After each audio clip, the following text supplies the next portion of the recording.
Cool, so while I eat my fruit platter, hopefully you can hear me, maybe I'll yell a bit. Oh, forgot my spoon, hold up.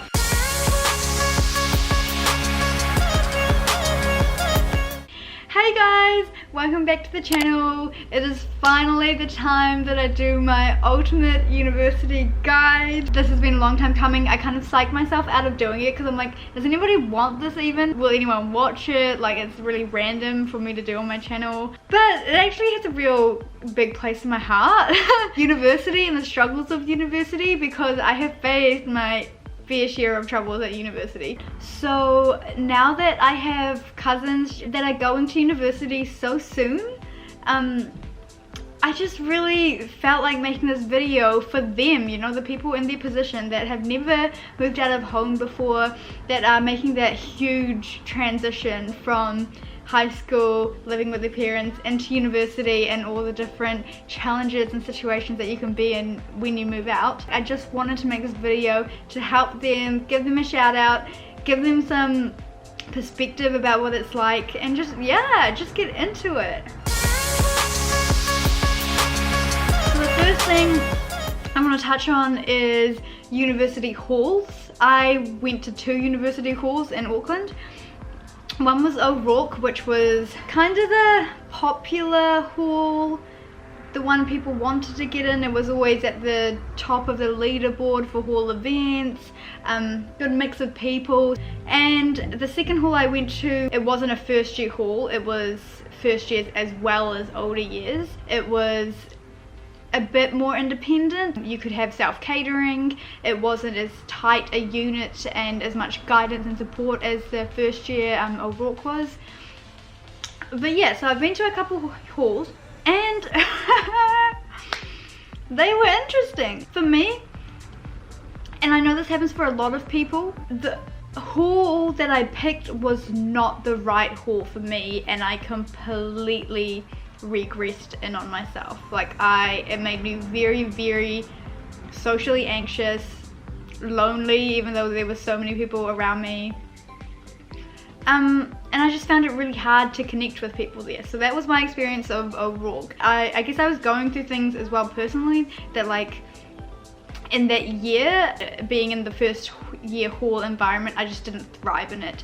But in saying that, it is such a good opportunity to meet friends, like to make your uni friends that could last you the rest of your uni life. So my setup was each floor was separated into little pods of about 5 people, and so those 5 people shared a bathroom, and you had about 6 to 8 pods on each floor. My hall was catered, so breakfast, lunch, dinner I got, as well as free tea, coffee. We got it provided to us as part of our living costs. Frick, it was expensive. I think it's up to about $400 a week right now, so it's gonna be very expensive. But hopefully you can get some kind of study link to help you with that, or if your parents help you, because they're expensive. But that kind of stuff's covered. Wi-Fi's covered, internet's covered, water's covered, electricity, all that good stuff is included in this $400.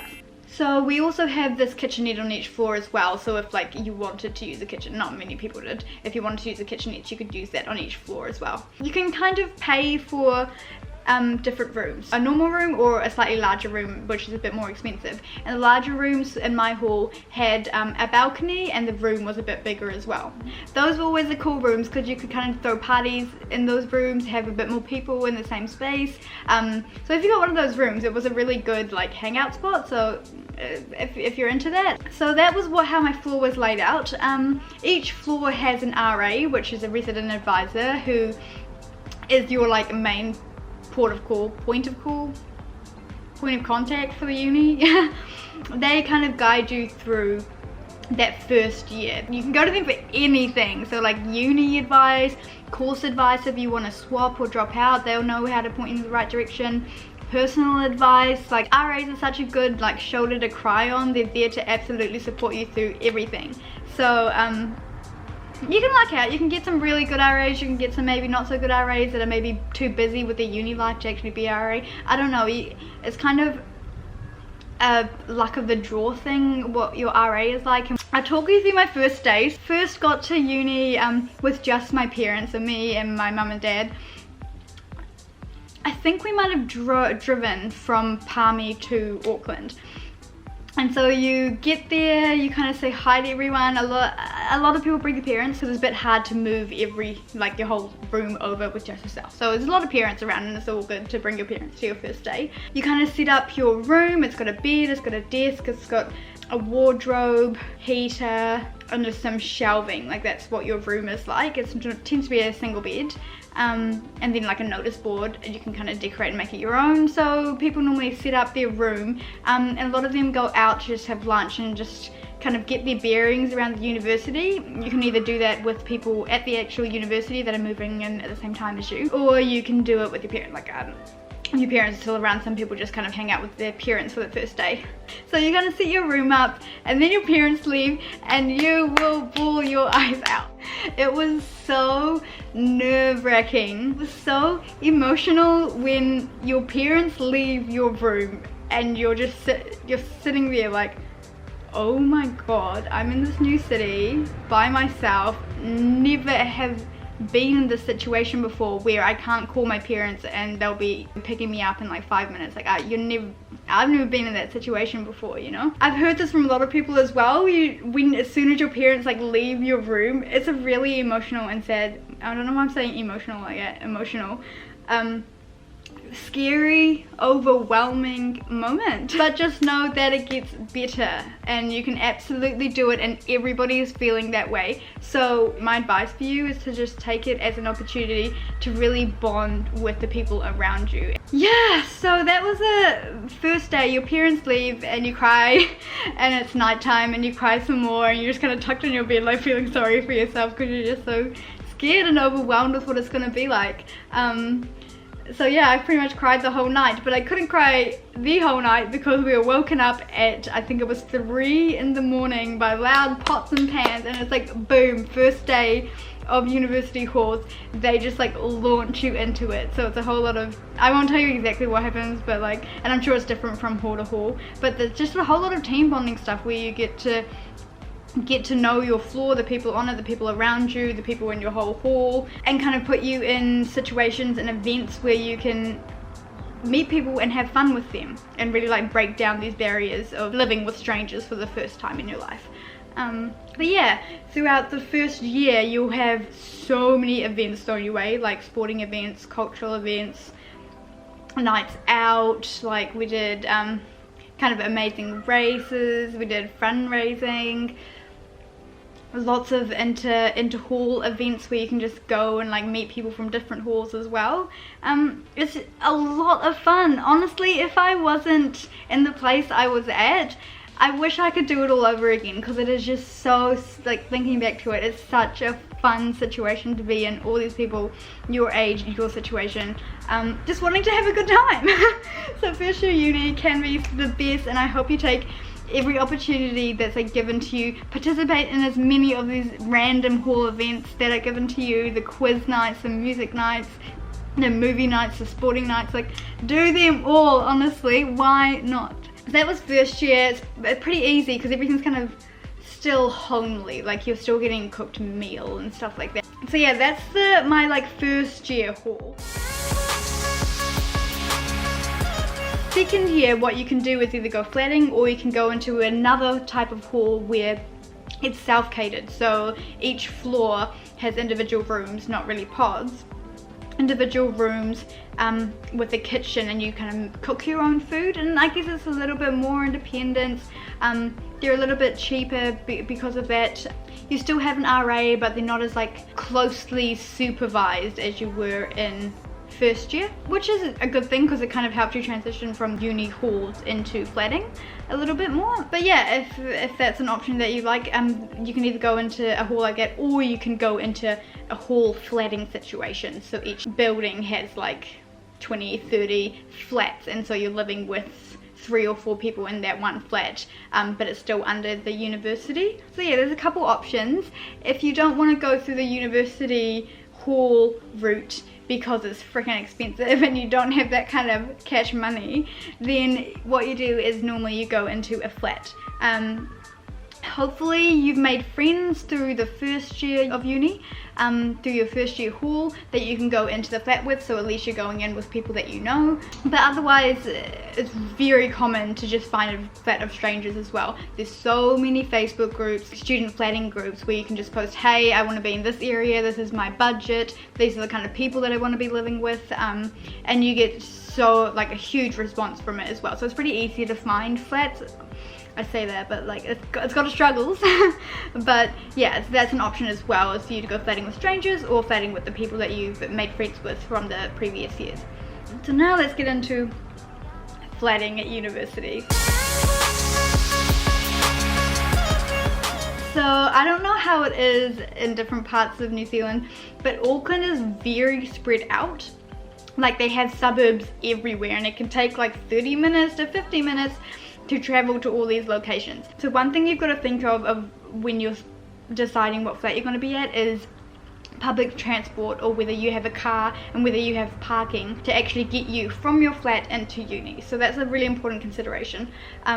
Obviously the closer you get to uni, it's going to be a bit more expensive. The further out, less expensive, but you do need to pay for travel. So kind of things that you got to think about. So the way that we tackled it, and thankfully one of my flatmates was very good at organizing how we were going to get to all of our flat viewings, where to look to find flat viewings, like what to Google, how to get in contact with the landlords to organize viewings, that kind of thing. So we just kind of booked days where all the people in the flat that were able to come could go out to flat viewings for the whole day. So we'd go look at like 6 flats in one day. Yeah, and so you either drive there, you walk there, you get public transport there, and it's really good if you can kind of map out where you're going to go throughout the whole day, so you don't get too overwhelmed or like miss something because you haven't quite factored it into your travel. So that's what we did. Once you find a flat that you like, is in a right price range for you, has enough beds, blah blah, one that you like, you apply using, they normally give you application forms and you just have to give your details. So what we did, and really worked for us, and I don't know if it's like a well-kept secret or whether everyone knows it now and it's just a thing everyone does, we were actually advised to write a little blurb about ourselves along with our application form. I think the application form was like online as well, and so we wrote a little blurb about what we do, what our interests were, how we knew each other, and just make yourself sound that you're like a sensible person, sensible, responsible, will pay your rent on time, won't wreck the place. And apparently it just gives you a little bit of an edge with the applications, because sometimes you have so many applicants for one flat. So just to make yourself stand out a little more, if you have the option, write a little blurb about yourself, just telling them a little bit more about you and your flatmates and what you guys do. And my other piece of advice is to like know when flatting season starts, because there is a period of time before people move in where all the students are looking at once. So like don't miss the wave and potentially not have any flats to look at. Of course there'll be something, but there probably will be like further out, more expensive, not that nice, things like that. So try to get in early if you can, get prepared as early as you can to not stress yourself out to the point where it's getting really close to uni starting and you don't know where you're living, because that stress let me tell you, so many tears. Not even trying to find a place, but even moving stuff is also very stressful. So I don't know, try to get it done early, try to get it done with all of your flatmates, so it's not like the whole burden isn't on just one person, because that's not fair as well. Yeah, share the load and just, good luck to you. So yeah, a couple pieces of advice: write a blurb about you when you're putting your application form in, and start looking for flats and flatmates early. So let's go into a little bit about what flatting is like. Quite a bit different to university halls, because you have to organize paying your own rent, electricity, Wi-Fi and water. 4 main ones. For us, we set up the app Splitwise. You might know it already. A very easy way to keep track of everyone's expenses, and it kind of divvies out how much of the rent everyone pays every week, and it kind of keeps track of it all, keeps track of the dates that all the expenses came in, blah blah blah. So if you can get your whole flat on board, using Splitwise was really useful for us. This peanut butter is so good with the apple. Other things you got to think about when you're flatting are what are they called? Accessories? Like a washing machine, microwave, fridge, toaster, pots and pans, a TV. I'm trying to like list them all in one go. Drawers and a bed and a desk. All these things you can either find a flat that is furnished already, so they come with all those things, or you might have to buy them yourself. And so you got to factor in kind of the expense that brings, like quite early on. We looked on Trade Me, Facebook Marketplace. I think there's a free website, Free Cycle I think it might be called, where people just give things away for free. So like when you're a student, a free couch or a free desk, like why not? Salvation Army is a big one, Red Cross, Salvation Army. Just go look and just furnish your whole house, because you'll need it pretty early on. But yeah, once you furnish your house, decorate your room, make it your own. Make it a space that you're comfortable in and you're happy in, because that is your living space. You know, you're going to come back from uni and you want to be in an environment that is healthy for you. And on that same kind of vein, try to find flatmates that you can live with as well, because sometimes it is not healthy to flat with your friends. You will fall out with them, you'll see them at their worst, they will get on your nerves. And the way to stop that is to just be a good flatmate. Pay your rent and expenses on time. Help out with the cleaning. Don't be messy. Don't be lazy. Like, be considerate. Like, don't be loud at annoying times if somebody's got an exam. Like, be considerate, you know. That's my advice to everyone that watches this. Be a good flatmate yourself, and hopefully you'll end up in a good flat full of good flatmates. But yeah, some of the pros of flatting is that you pretty much get to have a sleepover with your friends every single night. You know, like you're constantly living with your friends, you're constantly around to bug, to like go and do things with, go have fun with, to like yarn to cry to. Like, you're living with your friends, which is just such an awesome time.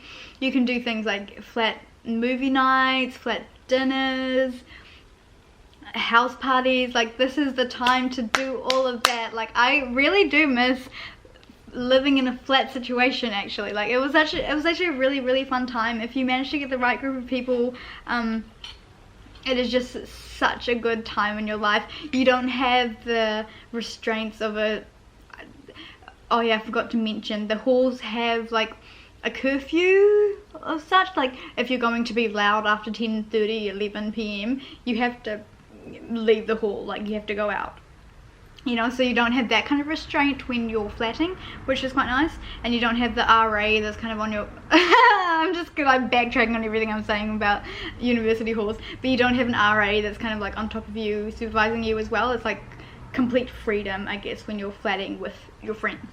But yeah, so that it's just such a good time of your life. I highly recommend everybody does it if they can, because you just learn so much. You learn so many skills. You learn how to organize everything, just manage your time, manage your space, manage your friendships and relationships. Like, it's a really like good learning experience to be flatting, and I really recommend that everybody does it if they can. And yeah, that's all I kind of wanted to touch on for this video. It was kind of more living situations, moving to uni, what uni is like. If you kind of want to see a day in the life when we finally go back to uni, maybe I'll try to do that, because they're quite fun as well. Trying to see what lecture theatres, there's so much to talk about. What is the lecture theatre like? What are classes like? What is studying, revising for tests and exams like? The gym, like the uni events and the uni scene, what is it like? So yeah, I could do a whole video on that. Let me know if you want it. Peanut butter is so good. What I'll do is I'll end on the questions that you guys sent in on Instagram. Alright, I got him. I ain't trying to spam you, but have a good ass day. You can do anything in life. If what a hater say 100. Thank you. Who is that? I'm not even making that up. Who is that? So confused. Any ragging experience? So I think we see a lot of American university experience, college, they're going off to college, like because of TV shows and movies. But no, my experience was not like that at all. It's in Auckland, and I want to say all of New Zealand, they're not really known for their ragging. What else? It's called something else, isn't it? So when people do like mean things to initiate you into the group because you're first year, no, that didn't really happen to me. It was like all in good fun or in good jest, and I found I was in an environment where I could say no at any time. I was never pressured to do anything. So no, my experience wasn't like that at all, but I can only speak for Auckland and potentially New Zealand. Did you make friends quickly, or were you the quiet type? I was definitely the quiet. I'm not normally the quiet type, and in high school I wasn't really the quiet type, but in university, for whatever reason, I was definitely the quiet type. I found it really hard to put myself out there. I had a lot of social anxiety, going to events and just meeting new people. So I found it very hard, and luckily I found people that stuck around and kind of broke through those walls. And also I met Jarrah in my first year, and he was just such a rock in my life, like having somebody that I could be myself with and didn't feel like I was like forcing anything or faking a smile or a mask like I was feeling with other people. So yes, I was a quiet type, but luckily I had Jarrah and also a couple of my like good friends that I felt were very down to earth and I could just be myself around. But yeah, everyone is different. Some people can be the quiet, anxious types, and don't worry, it gets better and you can do it. I did it. And take as long as you need to do it. It's a whole other story, but yeah, don't worry about it. It's so common for people to have a lot of anxiety meeting people at university, and even though you're surrounded by people, you can feel lonely, but it will get better. Things will get better. You will get more confident as you go on. Confident meeting people as well and making friends. Don't worry about it. How do you feel at uni? Stressful, relaxed, chill? Man, I'm chilling. Look at me, my fruit platter. I'm chilling right now. And it took me a while maybe to get to the chilling point. Uni first year is stressful because it's competitive. You're trying to get into the course, the program that you want to get in. You might not, and then it's like, where are you going to go from there? So yeah, first year can be stressful, but it can also have the funnest moments as well. So there's that. I think you kind of learn how to manage your studies as you go on, so as uni progresses you get way less stressed. I found, like, just chill out about a lot of things. You kind of know how it works, know how your study routine works, your learning type, you get comfortable with the lecturers and your friends and your tutors and how workshops and labs are run, all that kind of stuff. So yeah, first year can be stressful, but everyone is in the same boat as you and it will get better. Tips for moving out of your parents' house the first time. I kind of said it when you're flatting, like, make your living space your own, make it safe, make it comfortable for you, have fun with your flatmates and make the most of like living out of home, I suppose. Not having a curfew, not having like supervision and stuff, like just have fun while you're there. Best traits for a flatmate: clean, considerate, as in like not too loud and annoying, responsible enough to pay everything on time, and likes to have a good time. Likes to have fun. How did you find dating in uni? Will it be hard to date once I leave? Well, that's a whole other video, I think. I think it is a good, yeah, I think it's a whole other different video, so I might have to like do a part 2 if anyone wants it, so let me know. Is it worth going to a uni hall, or should I flat straight away? I think you'll be able to do both. Like, it's going to be a steep learning curve to flat straight away, but you can do it, and a lot of people do it, you know, so don't stress if you can't go to a uni hall first. Absolutely fine to go flatting straight away, and if anything, I feel like it will make you a very strong and independent person to go straight to flatting from high school and living at home. So take it as a challenge that you'll step up to, you know, and that you'll be forced to step up to and learn more about. So I think it'll be fine to go flatting straight away, but also of course going to a uni hall is so much fun. So much fun, and like the only time in your life that you might get to experience something like that, so it's definitely worth going as well if you can. Yeah, those are the ones that I had so far. Obviously there's lots more to talk about when it comes to uni, and I can't cover everything here, and I don't know if anyone even wants this video, so just like let me know if you were interested, if you want a part 2, if you have more questions, send them my way, and I'll do my best to help you out. Thank you for tuning in, and I'll see you in my next video.